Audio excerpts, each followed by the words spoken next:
ওয়ালাইকুম। Google play স্টোরের কয়েকটি দারুণ দারুণ কাজ দেখাবো। তো চলুন গুগল প্লে স্টোর ওপেন করে নিলাম।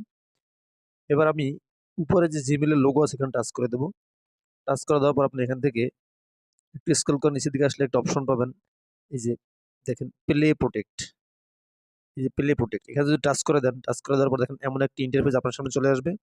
আপনি এখান থেকে স্ক্যান করে এই যে স্ক্যান করে এখান থেকে আপনার ফোনে কোনো প্রকার ক্ষতিকারক বা খারাপ কোনো অ্যাপস আছে কিনা কিন্তু খুব সহজে চেক করে নিতে পারবেন।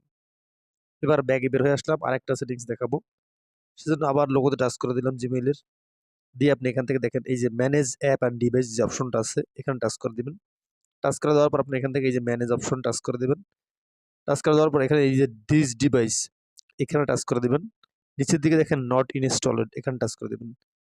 এবার দেখতে পারবেন আপনার ফোনে এর আগে কতগুলো অ্যাপস ইনস্টল করেছিলেন যেগুলো এখনো নেই বা প্রয়োজন নেই, আপনার আনইনস্টল করে দিয়েছেন। সেই অ্যাপসগুলো কিন্তু এখান থেকে খুব সহজেই দেখা যাবে। ধন্যবাদ।